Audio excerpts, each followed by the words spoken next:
and welcome to our twin pregnancy frequently asked questions video. If you stumbled across this video, my name is Kelsey and this is my wife Kaelah. In the summer of 2018, we got married in the United States, and then we packed all of our things and our dog and we moved to Thailand. We've been living here for almost 3 years. We both work at an international school in Chiang Mai, and we've also been going through IUI procedures. After our 7th try with IUI, Kaelah finally got pregnant, and we are expecting boy-girl twins in May 2021, so next month. Our main reason for making this channel was to keep our friends and family updated as we tackle this adventure of motherhood to twins while we are living in a foreign country. But we also noticed while we were going through this process that there really is a lack of resources online for people in a situation similar to ours. So we were hoping that we could provide some resources or maybe even inspiration for people who are trying to conceive. Our first question that we get asked all the time since people found out we were pregnant is, when are we moving home? I think once we announced that we were pregnant, people were kind of assuming we were going to just pack up our bags and head home, but that's not really the case. We are settled here in Chiang Mai, and we have jobs and we have a house, and yeah, we're really comfortable living here. We both have signed another 1-year contract at our school, and we're just kind of playing it by ear. We're thinking probably another year here in Thailand and then see what happens next. Ideally, when we're able to travel freely again, which we'll get more into in the next question, we would go home for our summer holiday and or our Christmas holiday and be able to have 1 or 2 visits home every year, and then people can come and visit us. Which actually brings us into our next question, which is, when will we visit? Our plan right now for visiting will be December because we have 3-week holiday. So that's the largest amount of time for us to get on a plane and hopefully have time to see everyone. So yeah, December 2021 would be when we're able to go home. I think Thailand's saying that by October, hopefully, fingers crossed, the country will be fully open with no quarantine. If you're wanting to come visit us, that would be probably the best for everyone. Unless you're able to sacrifice those days and money of quarantine, then yeah, come visit us if you want. Otherwise, we'll see you in December, hopefully. Let's go ahead and get into the more baby-related questions. The first question that we have that we get a lot is, did we plan for twins? We did not plan for twins. You cannot plan for twins, but we really, really hope for twins because of the process that we had to go through to get pregnant. It's just emotionally draining, financially draining, and 1 pregnancy, 2 kids, perfect. Our family is going to be complete. How we found out about the twins, that was a really awesome, memorable experience for us during the pregnancy because, I don't know, it's really different when you're planning a pregnancy. You have way more appointments and hospital visits. So, I mean, we essentially knew that we were pregnant 2 weeks after. Yeah, we found out really, really early, and that's partly because I was testing really, really early because I'm super impatient. And as soon as the 14 days hit after the procedure where you can go and get your blood work done and it'll give you an accurate answer about whether or not you're pregnant, we went and did that. Actually, I think we went on the 13th day.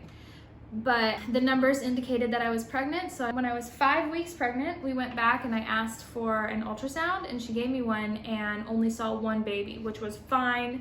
We really wanted twins, but 1 baby was perfect. Like, after so many procedures, we were super excited to see just 1. So then we went on vacation. Yep.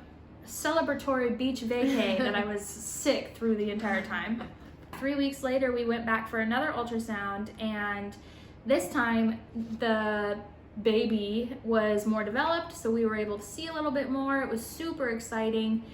And as the doctor had the ultrasound wand on my stomach, she kind of like moved over a little bit and it jumped to another circle, and I immediately knew that it was another baby. And so I was kind of like, oh my God. And the doctor was like, oh my God. And then I was like, oh my God. Yeah. I think that was the top best moment of my life. Yeah, it was super surprising. Sorry, wedding. No, it really was. It was so surprising, and you know, we had for a few weeks just known that we had one baby, and then to have two, yeah, it's super, super exciting, and just the shock, and yeah, it was really, really awesome. Let's see, the next question is, are the twins identical or fraternal?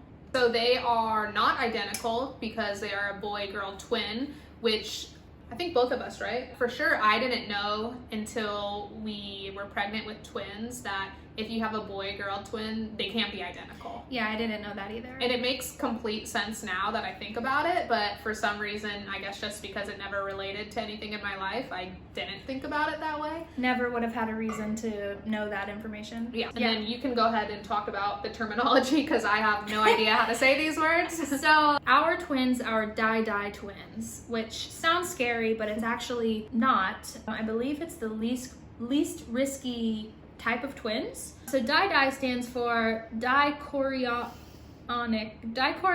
diamniotic twins, which basically means they are in their own separate sacs and they have their own separate placentas. Next question is, will the babies have Thai citizenship? And this is a huge question that we've got from family and friends. Thailand is unlike America, where if you have a baby there, the baby is automatically granted American citizenship. That's not the case here. You have to have one or both biological parents be Thai, and neither of us are. With that being said, the donor that we used is Malaysian, so our babies will be half Asian, but they're American citizens, just born abroad. Okay, so cravings and symptoms. Now, I mentioned earlier that I was sick that whole vacation we took, but Which is not true. Yeah, when I say sick, I mean my definition of sick, which is like a little bit of nausea. I had like maybe 2 or 3 weeks of minimal nausea, but it was enough for me to be miserable, basically.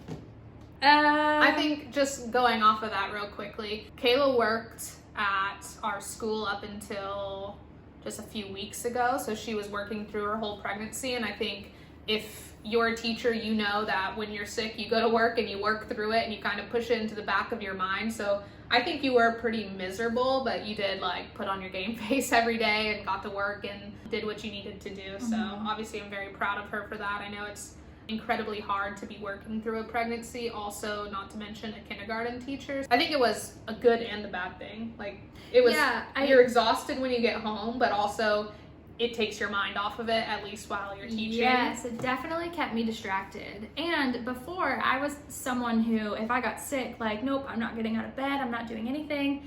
But having a contraction. But I feel like this whole thing really has prepared me for motherhood in general, because obviously if you're feeling sick, you can't just not get out of bed. So yeah, good and bad. As far as other symptoms, I had a couple weeks where I had like a numb hip while I was sleeping, but I think this ties into something I also suffered from for a couple of weeks, which was SPD, and that stands for symphysis pubis dysfunction. And my understanding of that is your pelvic joints move unevenly, which I think has to do with like the hormone being released that's like relaxing all of your joints, preparing your body for birth. So I think those two things kind of went hand in hand. I don't actually suffer from either of those anymore. I do now suffer from pelvic pain, but I think it's from baby A, which is the boy, Weston. We didn't even say their names. Our babies' names are Weston and Winona, which we will go by Winnie for short. Anyway, I think baby A is like just kind of getting down there, ready to come out. They are squished. I had some cravings at the beginning of the pregnancy. I was craving raw meat. Like I really just wanted like a raw steak, which is disgusting. I think it's because I was anemic. I don't know, it makes sense to me. I also really wanted raw veggies, like a party platter, you know, with like the vegetables and the dip in the middle. Oh, I wanted that so bad. Basically, she had the lamest pregnancy cravings ever. I was constantly asking, like, should we get a Blizzard? You know, should we order Cold Stone? And she's like, no, I don't want it. And I'm just like, okay, whatever, I'll just order it for myself. Yeah, it's changed in the last couple of weeks. Now I have more of a sweet tooth, which is interesting. So yeah, that was it for my cravings and stuff. Now, like I said, I have like the pelvic pain and shortness of breath. Obviously, that happens to everyone in the third trimester. I've also had a little bit of insomnia, just like really weird sleep patterns. She's constantly awake. Every time I roll over, I see the light from the phone shining up. I try and like hide under my covers so I don't wake you up because I feel really bad, but I just cannot sleep. And then the last thing is contractions. I actually went into preterm labor a couple of weeks ago and had to be admitted into the hospital. So I've been on some medication since then, which has brought on a whole new some side effects. But yeah, so that's about it. It's been a very, very easy pregnancy compared to what I've seen in, forums online and stuff of people who are going through twin pregnancy. So I feel very lucky. The next question is, how has Kelsey felt during the pregnancy? I've felt tons of different emotions all at once at different times. I think the biggest thing is pregnancy is really scary, especially being the partner. You're watching your partner go through all these pains and all these changes. There's emotions, there's highs, there's lows, and it's kind of just making sure you're there as a support system, which obviously is the only thing you really can do. There's not much else. It's amazing to watch Kaelah and watch her body change and just know that she's growing not one but two of our babies inside of her, which is really, really cool. So still can't wrap my mind around that. Yeah, so I think it's just, it's an ever-changing amount of emotions, and I'm sure that's what the rest of our life will be like. But for the most part, just so excited and really, really happy. I should say I've been very lucky to have an amazing support system. Get yourself a Kelsey, basically, because I could not have done this without her. Thank you. People frequently ask what we're gonna do about childcare, if I'm going back to work, maternity leave, that kind of stuff.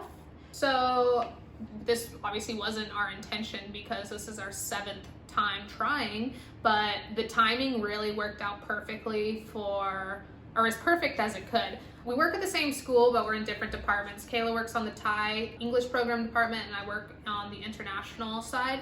So she's actually on summer break. So once she hit about 30 weeks, she was on summer break, which is great. And her maternity leave will start at the beginning of her school year, which is May. And in Thailand, they give you 45 days paid leave, and then you can take an additional 45 days unpaid, which we'll do, or she'll do. I will be taking as much time as they will give me. And then currently I'm on spring break, which is really nice, so I've been able to be around. They'll give me 2 weeks off when the babies are born. After that, I might have to go back for a little bit, and then my summer break starts in June, so then I'll have a month and a half off as well, so that's really good timing. But after that, we both will have to return to work in August, which means, we will get a nanny. So we will have someone helping us out during the work days. Everything that I've read online of people who have these nannies come into their homes and care for their children, they are part of their families. So I look forward to finding someone who works well with their children. Yeah.